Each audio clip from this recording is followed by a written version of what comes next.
All right, everybody. Welcome to the T.R.I.P Podcast, episode number 2, Toledo Real Estate Investing Podcast. And today I have the absolute pleasure of chatting with somebody, having a discussion with somebody that I've wanted to talk to for a very long time. And I'm grateful that he's been able to give me some time today to have a conversation with him. Engelo Rumora, nice to meet you today. Hey, buddy, how are you? I'm doing awesome. Awesome. Thank you so much for coming on here. Mate, it's a pleasure. It's a pleasure. We've been flirting for a very long time, eh? Finally, we get I know. We've been talking about deals for like the past, I don't know how long, and now we're finally seeing face to face or screen to screen. Yeah, there you go, mate. Well, thanks for having me on. This is actually the first interview I've done in 2 or 3 years, so I might be a little bit rusty. I'll try not to ramble too much. I'm excited for your questions. I'm kind of a little bit hesitant, scared. I don't know what you're going to ask me, mate, but I'm going to be all ears. All right, let's do it. So I wanted to take it all the way back. What got you started in real estate?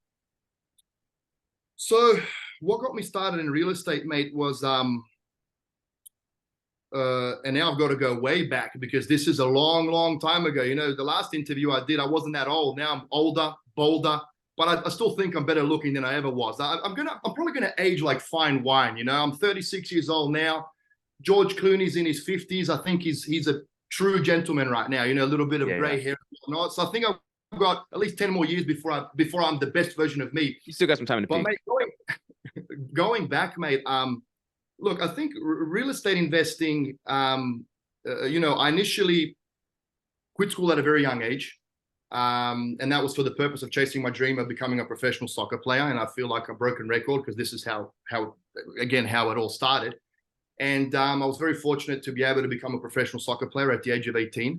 Signed a contract in Hong Kong, played there for 6 months, and without going into too much detail, things just didn't work out the way I wanted them to work out. So, not having any formal education, where do you go? What do you do? I was living in Sydney, Australia at the time. My dad had a construction business, so I put on my hard hat and my boots, and I just started laboring for him.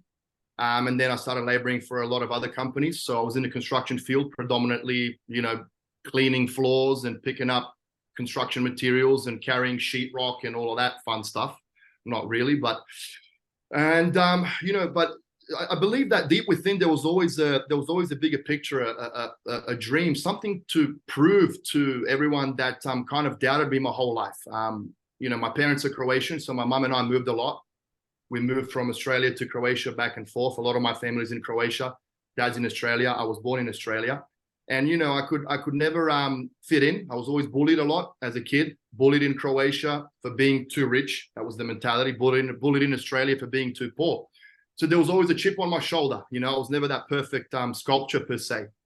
Even though my name is Engelo, I wasn't Michelangelo, right? So I always felt that I had something to prove. And, even during my laboring days, I labored for 4 years. And I was always dreaming and believing in something bigger. And, I started educating myself a lot. There's a saying, I think Jim Rohn says it. It goes like,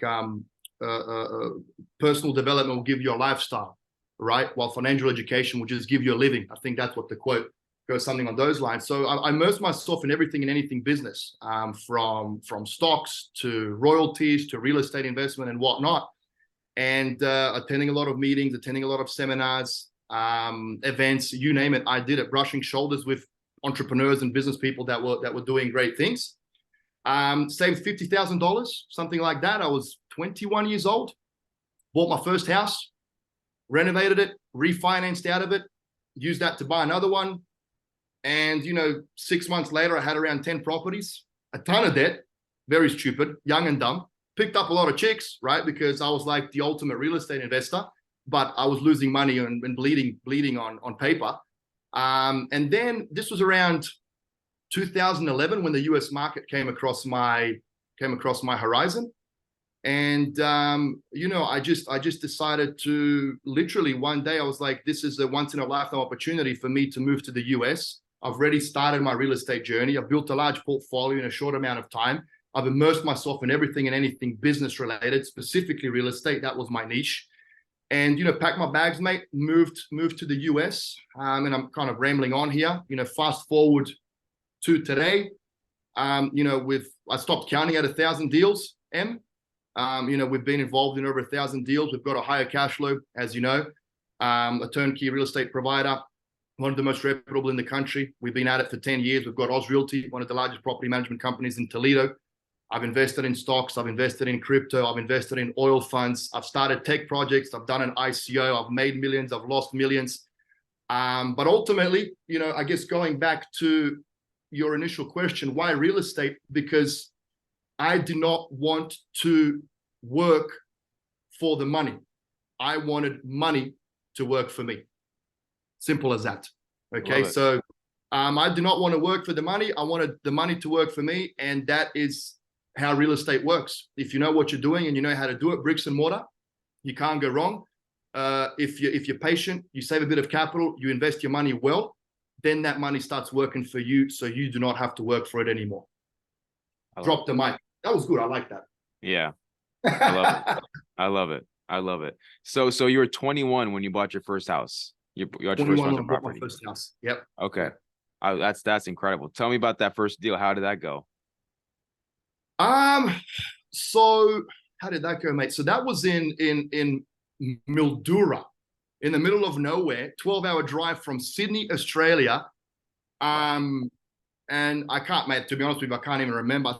I think I paid like $150,000 for it. Okay, now this is not Toledo, Ohio. This is Australia, where the median house price in Sydney right now is like $1.2 million, right? It's more expensive than California, right? Yeah.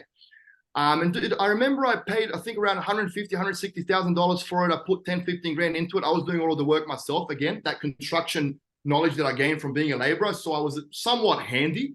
Yeah. Put a bit of money into it, refinanced it. I think it appraised for around 210, 220, something like that. Pulled out my equity, and then I went into another deal. Literally bought the house across the road from that one in the same village, Mildura. I advise everyone listening to freaking Google where Mildura is, and you'll be like, what the hell were you doing, Engelo? And yeah, so that was the first deal. Then I did the second one. And then I believe I bought one in Albury, which is another 6-hour drive from Sydney. Then I finally came to my senses and bought an apartment in Sydney, Australia, bought one there. And yeah, just kind of scaled from there, mate. But look, I made a lot of mistakes because I was definitely over leveraged and I had no clue what I was doing. Similar to what a lot of people are doing in the US 2004, 5, and 6. Interesting. Awesome. And so I know you said that you before you really started buying real estate, you were kind of looking at a whole bunch of stuff. You were looking at, studying mindset, studying business, studying different types of avenues. Everything. Were there things that you started that you tried to start but didn't really end up going anywhere with? What were some of the early failures you had before real estate, or maybe even during real estate, if you can touch base on that? A great question, mate. So look, I've been playing soccer since I was 5 years old. That's all I knew. That's all I ever wanted.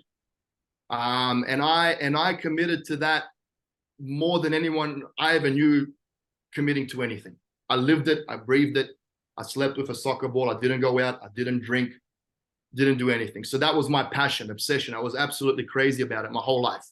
And in a way, I decided to hang up the boots and put that aside just because I didn't feel that I could achieve the lifestyle that I dreamed of playing football. And that's why I kind of went down a different path.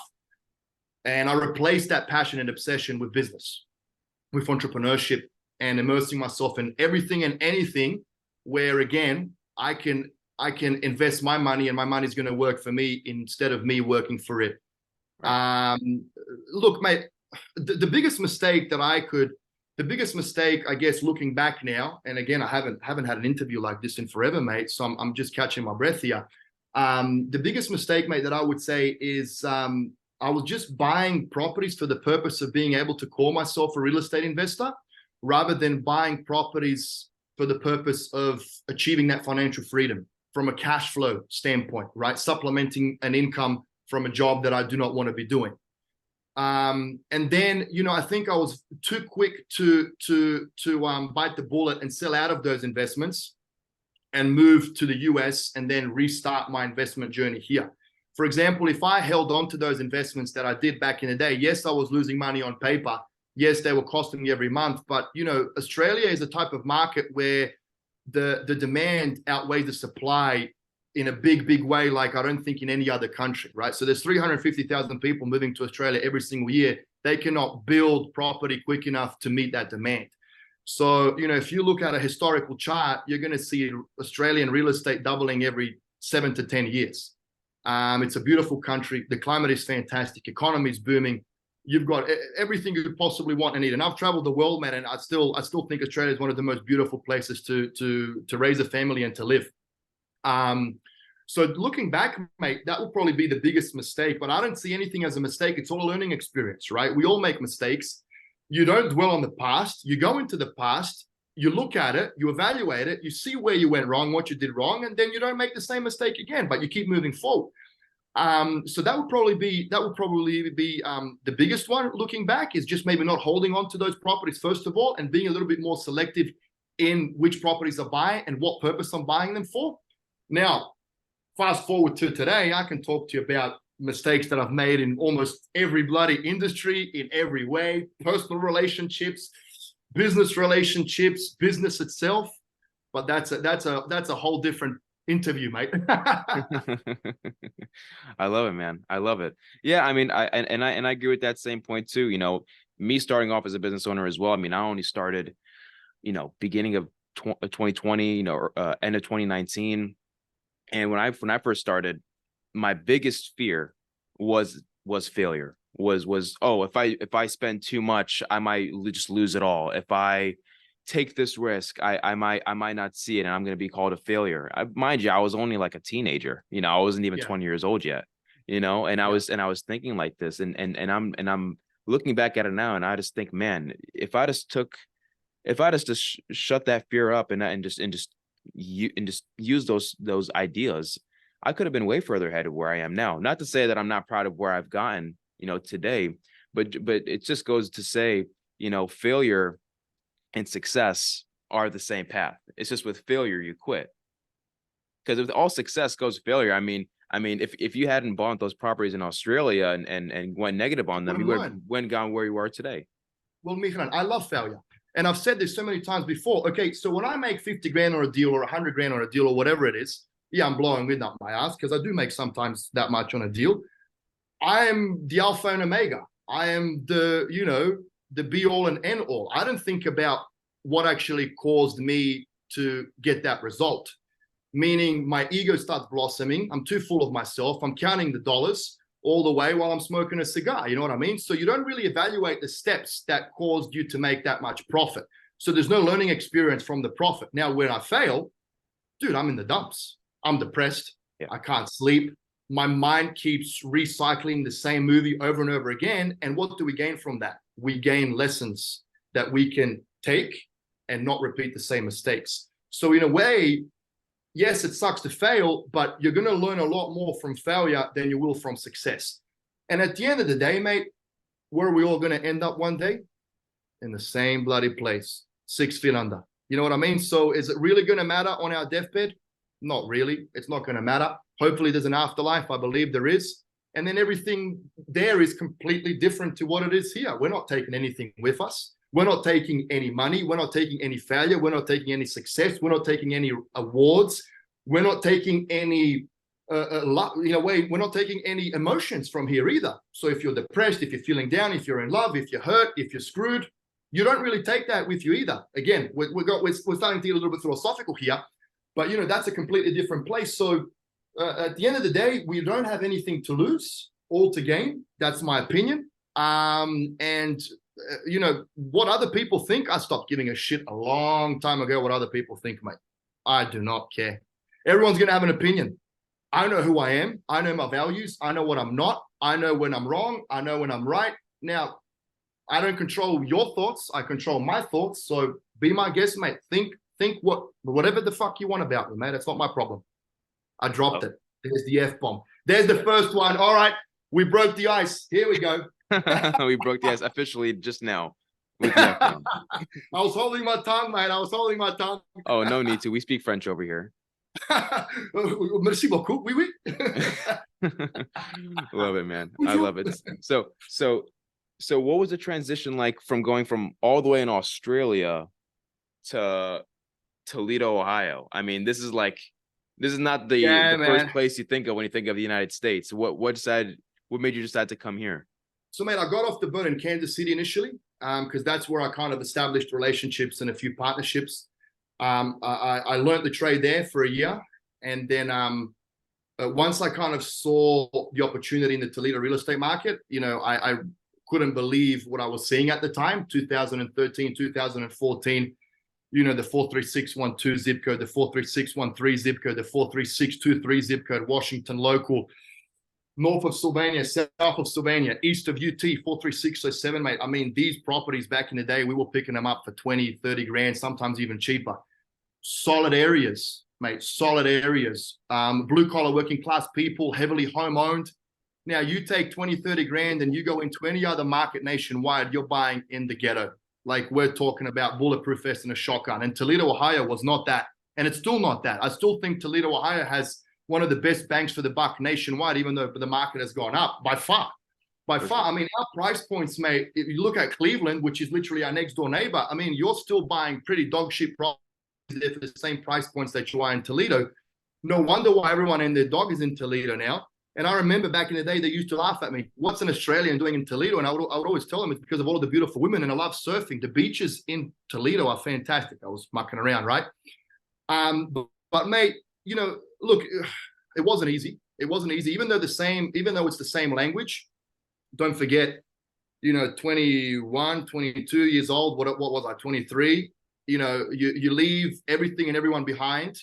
You leave familiarity. You leave family, you leave memories, you leave history, and you go into the unknown.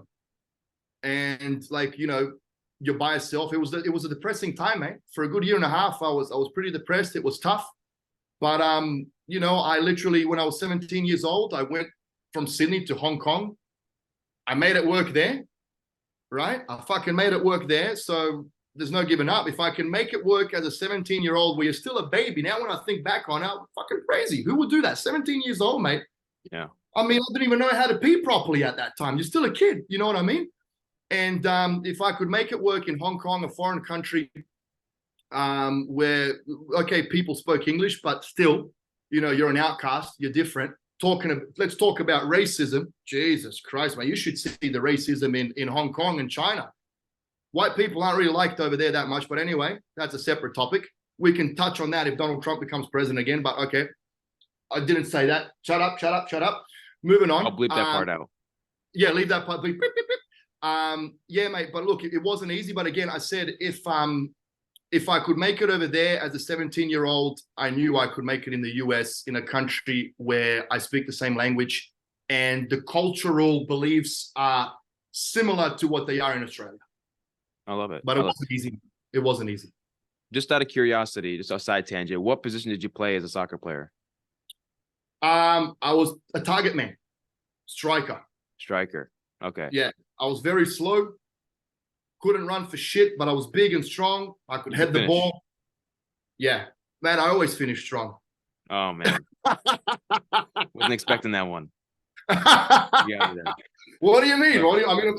I'm talking about soccer. I would always put the ball in the back of the net. I always finish strong. Right. Love it. Awesome. So when you started here in Toledo, how exactly did you start that? Were you, really, I want to kind of get into the nitty gritty here, if you can. This was 2013, 2014. Yeah. Obviously, a big part of real estate investing is finding deals. When you got started, and if you even want to touch base on this today, if you want to relate this to what you're doing today versus what you're doing back in the day, how were you finding your deals back then? Oh, fuck, man. Now you're supplying me all of my deals because I can't find them for shit. No, mate. So look, we had a shitty little office on Seco Road, literally 10 by 10. Then we got a bit of a bigger office on Seco Road also. I think it was 5313 Seco, a little bit bigger than that. And then we bought our building on Sylvania Avenue, nice property, 3 floors. So we it's amazing to think when I look back how it grew. And now we got to a point where we've still got people in the office, but I'm able to be virtual and do what I do from afar, which is mesmerizing to me still to this day. We've got some amazing people in the office there. Lana, you've spoken to Lana. She's been the godmother of everything we've done for the last 8 years. But mate, look, back in the day, I remember, leave no stone unturned was my approach. So everything from, and back in the day, shit, man, I'm old. You could find a lot of good deals on the MLS. So we were bidding a lot on the MLS. I was stalking Craigslist nonstop. There was deals on Craigslist. Even to this day, there's deals on Craigslist. Yellow letter campaigns, bandit signs, worked with wholesalers, had bird dogs. I used to attend the Toledo, the local real estate meetup groups. I think I outgrew that. Well, maybe not outgrew it. I don't think anyone really liked me that much because I was always very rude and abrupt and very good at what I did, and I found that Toledo's it has been for a long time, a very old boys town. Newcomers aren't really accepted. If you're new and different, you're kind of like, who's this outcast? And then if you do good business, no one likes it. Mihran, no one's happy when you're happy. That's what I found down in life. No one's happy when you're happy. No one's really happy when you're doing well too, which is a shame because I love to see other people succeed. I thrive off of that. So yeah, mate, look, leave no stone unturned. And we were submitting a lot of offers. And I think my approach to submitting offers from day one is still the same to this day. I know my numbers, I know my budget, I know my market, and I know what I can pay and what I can't pay. You know how we operate. When I say I'm going to buy it and I agree on a price, I'm going to buy it. Have I bought shit in the past? Yeah. Do I still buy shit? Yeah, but that's not up to you or anyone else that gives me a deal. That's up to me. If I buy shit, I buy shit. That's on us. I'll lose money on it. And so be it. Not the first time and definitely not the last time. But we're hard negotiators. We lowball a lot. And it is what it is. I'm not putting a gun to your head saying you need to take my offer.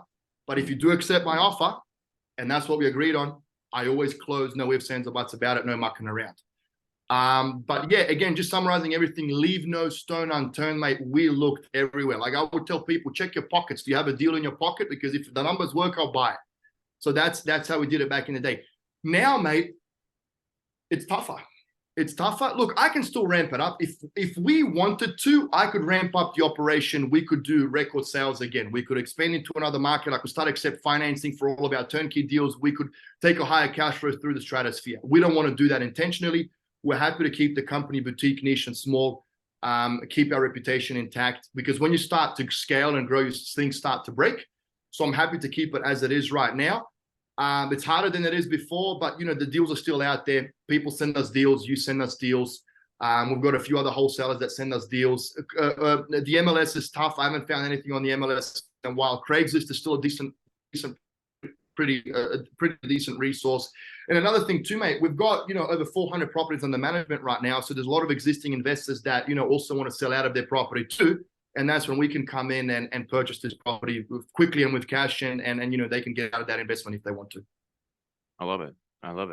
So back in the day, right, and even still to this day, I feel like now a lot of times it's you're looking more for what's already posted. So like stuff that's on like Craigslist, stuff that's on the MLS, stuff that's already has, some sort of representation, whether it's from the seller or from the agent. In a way, mate. Look, we even had like sellyourhousetoledo.com website that we were doing some digital ads on. Mm-hmm. I worked with institutional investors, bought foreclosures, hedge funds were sending us deals too. Now we still get some of those, but nothing like before, mate. I mean, the market's changed. It's a different market now. It's not like it was 10 years ago. You know what I mean? What do you think has been the biggest change? Just was it just an inflated market where, back in, a couple of years ago where stuff was just inflated and now things are just trying to calm down, or what have you seen has been the biggest difference? Foreclosures have dried up. I mean, foreclosures have dried up. Foreclosed inventory dried up. Folks that had foreclosures on their record, that elapsed, so now they could go back into the market and get a loan to purchase property. So prices have gone up. Real estate deals nationwide dried up, so everyone and their dog, like I mentioned, came to Toledo. I can't believe how many people are operating in Toledo, man. Back in the day, it was only me. You know what I mean? Like literally, that's the way I feel, and a few other folks. And now I feel like everyone, if you go on Bigger Pockets, like, and you set up keywords for Toledo, every day I'm getting emails dinging Toledo, Toledo, Toledo, Toledo, Toledo. Everyone's talking about Toledo. Like, what the hell's going on? You know, I keep checking, is it Toledo in Spain or is it this Toledo here in Ohio? You know, because there's another sister city in Spain, right. Toledo also. Yeah, so, you know, it's a variety of things, mate. But, you know, I think summarizing everything would be that. A lot of folks, because again, these are good areas. People want to live close to good pockets of infrastructure. Cost of living is cheap in Toledo.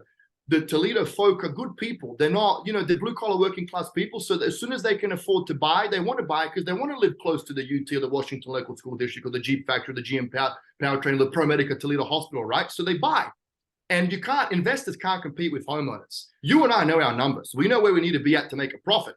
When you're buying based off of emotion, if your wife likes that kitchen and your daughter wants to go to that school or your son or whatever, well, then you're willing to pay whatever it is to get that house. And that's what drives the price up. So it's a combination of things that have made the deal dry up and that have made the market go up too.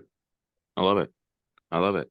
Let me ask. So what I wanted to get at between the MLS listed properties and the Craigslist listed properties versus, I know you mentioned in the past you were doing direct mail, bandit signs, a lot of stuff that was directed towards homeowners. It was direct to seller marketing. Yeah. There's two different negotiation tactics, two different types of conversations you have with each of them. I want to focus on the direct to seller because that's what I do. That's what I feel like a lot of people are doing nowadays is they're going direct to seller. They're making the cold calls. They're sending out the mailers. You know, whatever they're doing. When you were doing this, and when you still do this, what are some of the tips that you have as far as negotiating or having a good conversation with these homeowners? Mate, my shit's broken right now. I'm working on tweaking our process for that right now because whatever we're doing is not working. So okay. I need to get my head back into that specific let's call it a department or that specific chain. Or link in the chain, because what we used to do is not working right now. And I don't know if my lists are wrong. I don't know if how consistent we are in sending out the mailer. If we're doing that incorrectly, I need to do a little bit more research on that. Granted, you know, I'm seeing you guys, specifically you and a few other wholesalers and a few other companies that are not even based in Toledo. They're sending me better deals than I can find. That never happened. 10 years in the game, that has never happened because I would always find the best deals. So I'm obviously, something's broke. I'm not doing something right. How we used to do it, mate, is, you know, I had a company called Yellow Letters Complete. I think they were charging 30, 40, 50 cents a letter, whatever it was. It was a very simple yellow letter, right? You know, it said, "Hi, John, I'm driving my bicycle. I was driving my bicycle through the street and I saw your house and I want to buy it. I'm a local investor. I'll close on it quickly and I'm a cash buyer. If you're interested in selling, give me a call." We would get a lot of calls. We'd have an answering machine. If we didn't answer live, we'd do callbacks. We'd have a series of questions that we would ask. And then I would get presented with all of the inventory. And then I would, of course, go through it. But we'd have asking price, condition of the home. And look, you don't really need to keep people on the phone that long because your personal assistant or virtual assistant can do a lot of their own research online, log into the MLS. You can see historical data. You can go into the county record site. You can see if there's any back taxes and whatnot. Liens, you can't really see. So we would ask, are there any liens? Is there a mortgage on the property, et cetera, et cetera. And then I would go through the list and then I would submit my cash offers. Or we would get our in-house personnel to call and see how negotiable is the price. If we close quickly, would you consider this price? If they would consider that price, then we would go and inspect the home. If we like it, depending on how much work it needs, we would negotiate further and then we would close the deal. And that would kind of be the typical process for the yellow letter campaign when we used to send, 3, 4, 5,000 a month. We would only send letters to absentee homeowners and folks that have bought properties so absentee homeowners that have bought 3 years or more ago, and folks that have been living in the same home for over 20 years. And that used to work like a charm back in the day. Now it doesn't work. And I've sent a lot of yellow letters in the last 6 months. We're not getting nowhere near as many callbacks as we are. I've even changed I've even changed the letter style. I've changed the repetitiveness of the letter. And it's just not working. Or if look, we still do get deals, but the numbers just don't work for what I need them to work. They might work for wholesalers because there's still meat on the bone, but they do not work for what I need them to work. And that is, I find the asset, Mihran, I buy it, I renovate it, I tenant it, I put my margin on top, keep it within market value, and then I sell it to an investor. I need to sell it to an investor for market value, and I need it to produce a good return on investment. Because why would someone buy a 4 cap in Toledo if they can get that in New York and LA and Atlanta and Florida? So All right. Anyone that's listening, if you want to work with out-of-state investors, you need to be selling them 8 to 10 caps in B-class areas. The dog shit stuff that you're selling at a 12 cap, 14 cap, everyone knows that's not going to work unless you're really hands-on and you are living in the Toledo market and collecting rents yourself. It looks good on paper, but in real life, it's just not achievable. That's my experience. Absolutely. And just out of curiosity, with your data that you're getting for absentee owners, where are you pulling that data from? So the yellow letter company would pull the data for us. They have their lists. Okay, gotcha. They have their lists, and I got a few emails from, I think I actually have the email flagged here, someone else. Now AI is really taken over with that stuff, with predictive analytics on who's the most likeliest to sell. I'm kind of diving a little bit into that, mate, but again, I've just scratched the surface before all of you wholesalers in Toledo will be out of a job, because I'm going to get the best deals here very soon. Okay, well, I kind of beat you to that because I already started with them. There you go. Don't tell me your secrets. No, it's all right. No, I mean to talk about that for a little bit. I won't talk too much about it, but we've been using the AI. We use a company called DataFlick. I don't know if that's a person that, I don't know if that's a person that you were referring to, but our company's called DataFlick, and they have what's called predictive data. Okay. And they basically, they tier it like 90%, 80%, and downwards of who is the most likely to sell based off of their AI calculations. I don't know how the whole process works, but they pull like 100,000 data points to predict who's the most likely to sell. And we've had it for about a month, and it's pricey. It's definitely pricey, but we have been getting a lot of leads from it. I think we haven't given it enough time for it to really blossom and for it to really show some fruit, but we have gotten properties under contract with them. Awesome.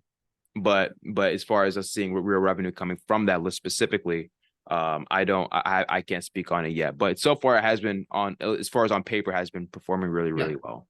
Well, look, I had a chat with a few young, very smart guys from California, and so we signed a 1-month trial with them. I gave them all of my criteria. They charge $250 a lead, which is pricey, right? It's expensive. But I literally gave them the zip codes, the geo data points, everything. The numbers, the bedroom size, everything. And supposedly they claim they can get me 4 deals per month within my criteria at the price point that I'm requesting. So time will tell. And all they do, mate, is digital ads. Oh, okay. Let's see. Maybe. Yeah. We started doing that as well in our company as well. Yeah. We buy ugly houses. Are they still around? I think they are. I don't hear a lot from them, but I think they are. I haven't had my finger on the pulse with them. I follow a lot of other stuff, but I haven't. Actually, I'm going to Google that after our call here to see where they are, because they used to be huge. Yeah. I remember everywhere. Yeah. Standard signs, billboards, everything. So interesting. Cool. Interesting. So let me ask you this, Engelo. Say if you could start over again, if you could take it back to when you were buying your first house, I wouldn't do it. How? Well, let me ask you, how would you start? If you could take all the experience, all the thousands of deals that you've done, and start over again with your knowledge, what would you do? I wouldn't do it, Em. I wouldn't do it. No. I wouldn't do it, mate. It was too much work, dude. I killed myself. Okay. I killed myself. How would you have done it? What would you have done? So I would have taken my time. I went too quick, too fast. I burnt out times 5. And there's nothing wrong with that. I mean, I retired at the age of 28, 29, retired, semi-retired. I'm still working, but I made enough money not to have to work anymore. But it wasn't worth it. You know, looking back, mate, it wasn't worth it. Kidney stones, stomach ulcers, panic attacks, anxiety, spending time away from family, not being able to visit my grandma, who was the love of my life when she was dying. You know, it's a shit like that. When time is gone, mate, you can't get it back. You can always make more money, but you can't get time back. And, you know, I think I've come full circle in life. I'm very proud that, you know, at the age of 36, I've come to the realization that money is just a piece of paper, literally. Now people listening are going to be like, oh yeah, you've made all of the money in the world. And so you can say that. Well, yeah, kind of. But I've also been eating peanut butter for breakfast and drinking $1 gas station coffees. And I had no money. I had $36 in my bank account. It's not a rag to riches story. I don't give a shit about that stuff. Just talking facts here. And I know that getting to a certain level of financial freedom and making more money doesn't make you happier, doesn't make you healthier, doesn't make your relationships better.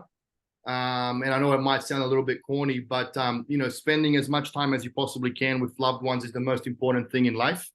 Some of the happiest people in the world are not the richest people. They are folks in the likes of India, China, where they've got they don't even have food to eat, but you can see the smile on their face. The eyes are the window to the soul, and you can see to their soul, and it's a happy soul. And I've also known of some of the richest people in the world. We're talking hundreds of millions of dollars that are the most miserable people in the world. I would have gone slower, Mihran. I would have gone a lot slower, would have taken my time, would have a lot slower, mate, just a lot slower. So not work 100-hour weeks, not mix my Red Bull with coffee, not work on a Saturday and Sunday, spend more time enjoying life, celebrating the wins, learning from the mistakes, as we've already discussed, spent more time with family, and not wanting to double my business every single year, like we did for the first 5 years. And I think that today, my company would have been bigger, would have been better, and I would definitely be a lot healthier. Not that I'm sick, maybe a little bit in the head, but aren't we all? Fair statement. To be an entrepreneur, mate, you got to be a little bit crazy. Yeah. I don't know, an entrepreneur and business owner that is not a little bit crazy, because 9 to 5 folks, mate, they switch off after 5. I can bet you any money you don't switch off to 5. Neither do I. You know what I mean? So that's insanity in a way. We can't switch off. We're always on, right? Yeah. I would have gone slower, mate, 100% slower. So the Grant Cardone, you know, I would have went bigger sooner. I emailed Grant Cardone and he responded to me. What's the number one thing? If you could turn back time, what would you do differently? He said, I would have went bigger sooner. Well, I wouldn't have. I would have went slower. Slower and more, and pace yourself more. Correct. Okay. Slower and smaller. Do you think that if you went slower, you went slower in the beginning, you would have had a bigger company here in Toledo today? Well, let me ask you this. Okay, let me ask you this. I'll give you $50 million today, or I'll give you $5 million every year for the next 20 years. What would you rather? I'll probably take the money over a couple of years, over 20 years. It's a trick question, because if you take 50 million today, you can make a lot more with it, right? Sure. Because you used it well. Sure. But you know, that's kind of what I'm trying to get at is, you know, I wanted that right there, right then, right now, and I pissed blood to get there. But then that burnout happens, and then you get to a point where you just don't want to do it anymore. You know what I mean? And literally, like, we did not want to do it anymore. We do not want to keep scaling and scaling and scaling and scaling and scaling and scaling. You know what I mean? Look at the interview with Elon Musk and Joe Rogan. I mean, Elon Musk is like a Nikola Tesla. He's one of the brightest minds and biggest geniuses in the world. In the world that we live in, it's a privilege and pleasure, you know, seeing what he's doing. But he's not happy, mate. Or what, sixth wife now? He's not happy. He's tired. He's sleeping on the floor in the factory. Is that life, Em? Come on, man. That's not life, dude. That's not life. Revolutionizing the world, okay, if that's what you really want to do. But the moments we spend with loved ones, mate, they're the most important, in my opinion. That's full circle that I've come to that conclusion. The moments we spend with loved ones are the most important. We need to eat. We need to make money. Do we need to make hundreds of millions? No. We all know our number. We all know what's enough. Get there. Don't kill yourself in getting there. Be smart. Get there and then enjoy. Because before you know it, mate, we're going to be on our deathbed. I love that. I love that. And yeah, I agree with a lot of that as well. I mean, to each their own. I mean, if we want to talk about Elon Musk, I'm sure Elon Musk enjoys what he does at SpaceX and Tesla and work those 100-hour weeks. I'm sure he finds a lot of purpose in doing that. I'm sure he's not sometimes the most happiest. To your point, I do 100% agree with that. I don't know the guy, but that's an interesting perspective, especially somebody. I mean, even at 36, I mean, a lot of people will still consider you young. I mean, it's not like you're an old man yet. It's pretty soon that you've come to that realization. What made you come to that realization? Was it just something that you just over the years just came to a realization, or was it something sudden that happened? Like, how did it happen? No, just mate. So I went very gung ho with business and real estate. Again, I had something to prove to the doubters and the haters and all of that stuff. So that chip on the shoulder, I was never perfect. Even to this day, I don't have anything to prove to anyone else. I just got stuff to prove to myself. So I'm always motivated.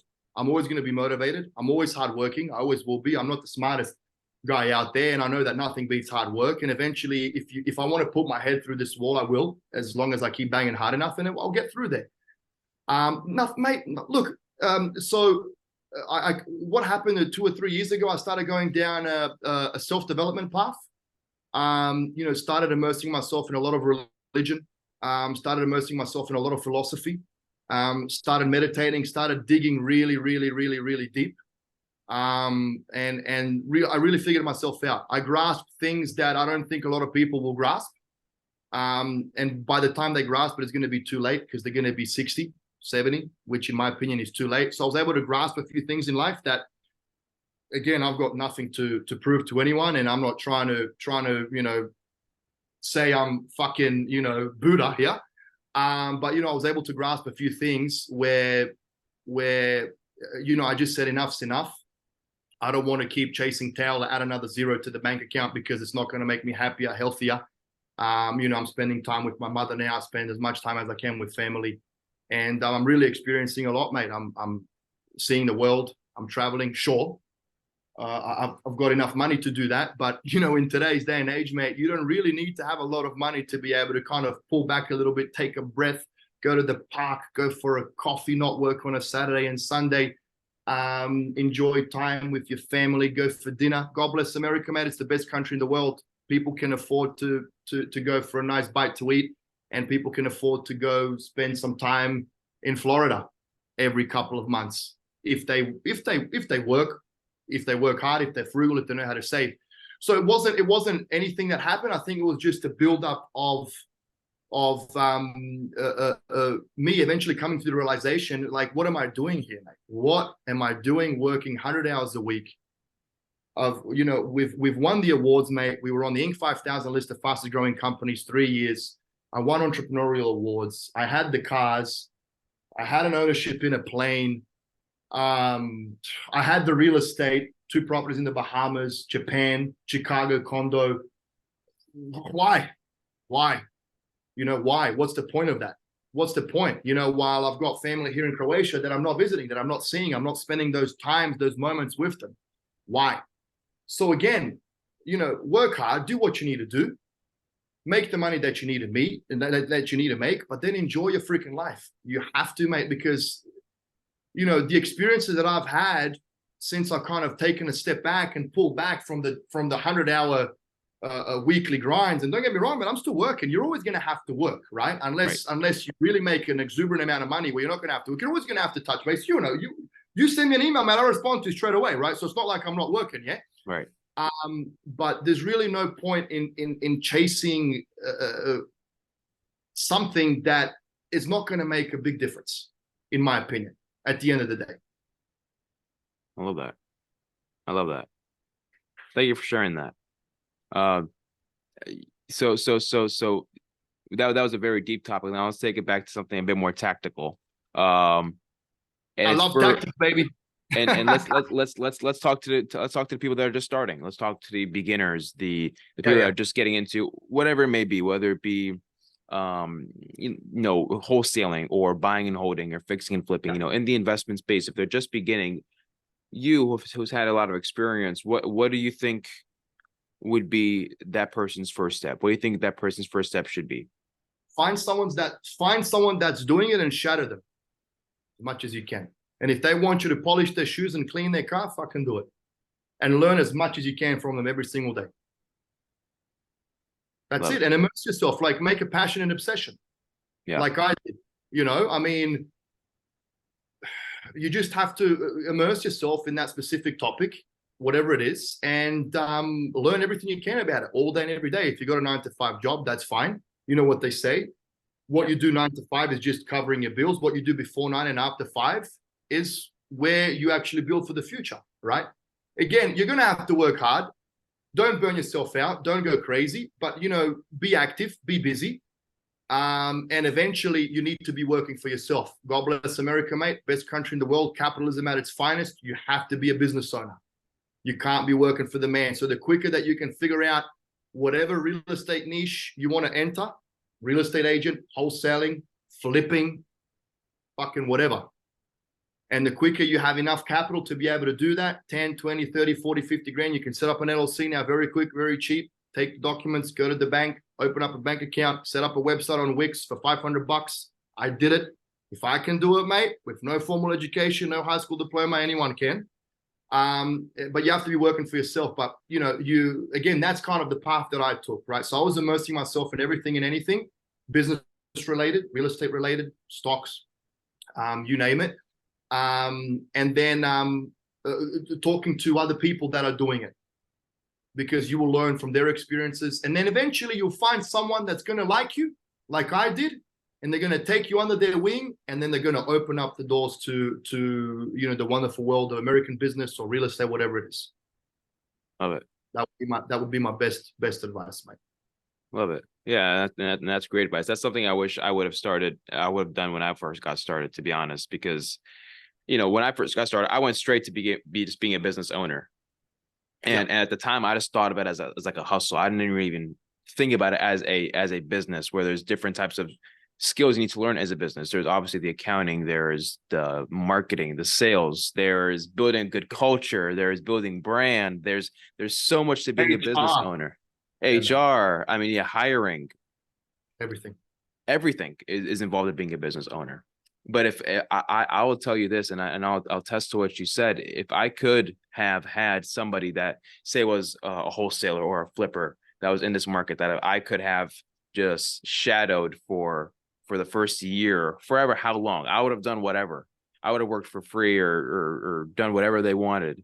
If I could just learn from them, I feel like I would have been so much farther ahead. And I'm only 4 years in, 4 years in to what I'm doing now. But I still feel like I would have been so much farther ahead, because that knowledge is like a cheat code. Because think about it, you have somebody, say if somebody were to shadow you, right? You've been doing this you've been in Toledo since for 10 years. If somebody can just shadow you and get that 10 years of experience in the matter of a year, that's a time warp in time. You just disrupted time there. Here's the problem, mate. No one wants to do it. Exactly. You don't think I wasn't open to that? Come on, man. You know how many emails I used to get back in the day, people asking for advice, and I don't respond once, and no one follows up. So that's how much they want it? Come on, man. My first mentor, Nathan Birch, he's worth, I don't even know how much he's worth right now. Took me 6 months to get to him. I was cold calling his secretary every fucking day in Australia. Every day. No, Nathan's in a meeting. Nathan's busy. La, la, la, la, la, la, la, la, la, la. And then finally, one day, she just had enough of me calling. And she's like, okay, Nathan's out for lunch. He said you can come and meet him. And I met him, and we became great friends, and we've been friends ever since. Right? But 6 months I was calling, I was hustling, and I wanted to get to him because I saw him on the front cover of a real estate investor magazine, where he retired at the age of 26. And I wanted to replicate what he did. I was 4 years younger than him, or 5 years younger than him, whatever. So Yeah, mate. I mean, again, no one's willing to do it. No one's willing to put the work in. And it's as simple as that. You know, no one is willing to work hard. It's mind-boggling to me. People live in the best country in the world, and they're not willing to take the bull by the horns and achieve something for themselves. Majority of them are, you know, and to me, it's just a shame. I don't like to see it. I don't like to see laziness. I like to see people working hard, even if they make mistakes, man. I don't care how many mistakes you make, because mistakes to me equal effort. If you're not making any mistakes, it means you're not doing shit. So Right. you're playing it safe. If you're making stupid mistakes, insanity is doing the same thing over and over again, expecting a different result. Albert Einstein, right? That's stupid. That's insanity, right? So you need to learn from the mistake, not repeat it again. But there's nothing wrong with making mistakes. But yeah, it's just a shame, mate. Again, you know, I've had a lot of people reach out to me. I was always willing to invest my time and effort and knowledge. Not anymore now. Not anymore. Now I'm not even going to respond. I'm just not in the mood, because what's the point? If I don't respond once, no one's going to follow up with me again. I already know the routine. But I deep down inside, I wish that someone hustled me to learn from my knowledge, because I'd be more than willing to share it. No ifs, ands, or buts about it. Pass it on to someone else so they can go and achieve some great things for themselves in their life from a real estate investment standpoint. So I love it. I love it. So last thing I want to talk to you about, today's real estate market. What are you seeing? What are you preparing for? Are there any shifts you're making in your strategy? What do you have to say about today's market and what you're doing currently? Mate, it's just another day in the office for us.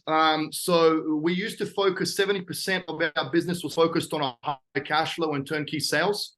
We've flipped that. 70% of our business is focused on Oz Realty and property management. We're growing the property management company at around 40% per annum. There's a big demand in Toledo market. A lot of the property management companies are shit. Sorry to anyone else that they're listening. They just are. They don't have their shit together. And I can attest to that, because we didn't have our shit together for 5 years. We had no clue what we were doing.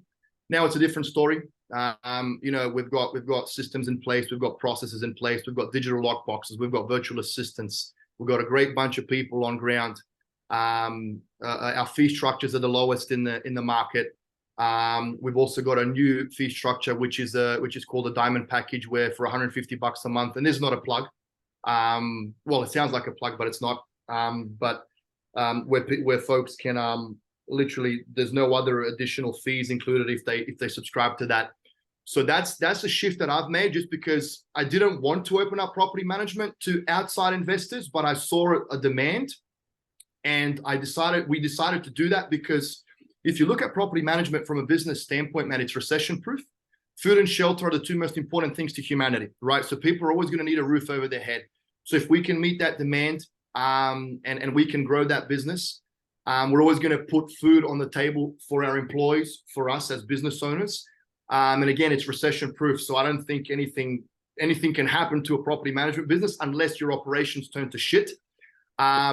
First of the month is always due, so the fees always come in. It's a very predictable business. It's a very valuable business, because it can be set up on autopilot.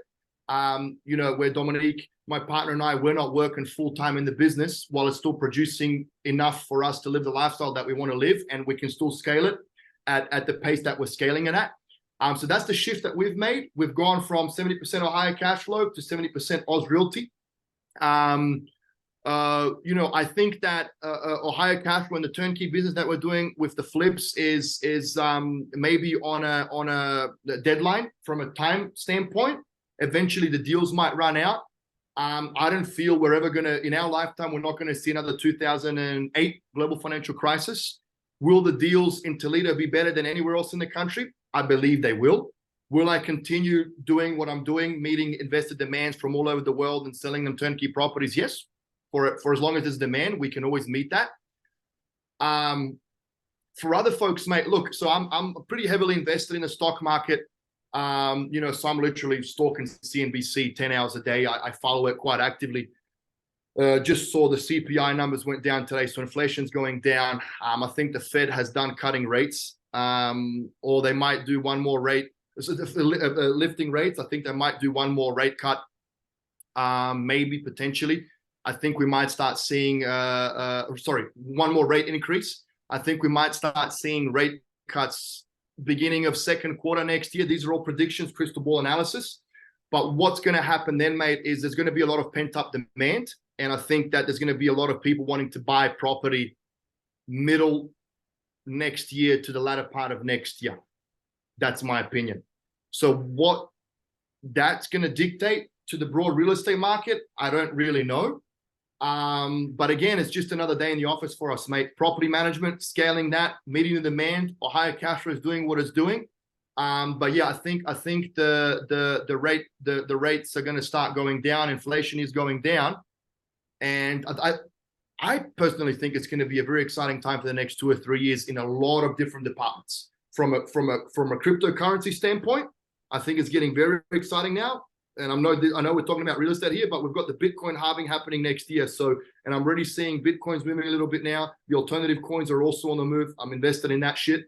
And then I think that, I've invested a lot of money in regional banks, just because I think that as soon as the rates start to get cut, inflation goes down, I think the regional banks are going to start booming again. And the reason for that is, mate, it's quite simple. I don't think they're going away anytime soon, because small business owners love regional banks because of how they operate on a personal basis with us in that specific region. Simple as that. So that's kind of from a quick little, I guess, whatever you want to call it, future casting economy, where I think things are going in the next 6 or 12 months. But really, look, Toledo is always Toledo, mate. There's always deals out there. Like we're doing a lot of 43607, 43606, 43609. I'm looking at 43610, 43620 on a street by street basis now. Back in the day, I wouldn't touch 43610, 43620. I would only do 43607 east of UT. Now I'm going south of Door because it's sexy. 43606, I would only do around Promedica to the hospital. Now the sexy parts of 43606. I'm still not doing the east side, even though I'm looking at stuff close to Birmingham and Oregon, because that is sexy real estate over there too. So market's changing. The deals are always out there. And there's always going to be opportunity, mate. Always. I love it. I love it. Wow. I feel like we've talked a lot, but there's still so much I want to ask you. I feel like I don't want to take up too much of your time, but I mean, wow. I really appreciate this conversation that we're having. We need to do it again, Mike. We need to do it again. We should definitely run this up for a part 2.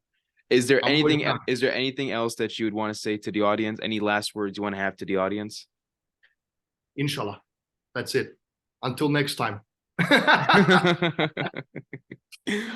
Well, Engelo, I really appreciate this conversation. It was a joy, a true joy meeting you screen to screen, at least for now, and hearing your story, hearing what you're doing. I again really appreciate it, man. Thanks, bro. Thanks for having me, mate. Yeah, not a problem. Guys, this was T.R.I.P Podcast episode 2, and we will see you next week. Later.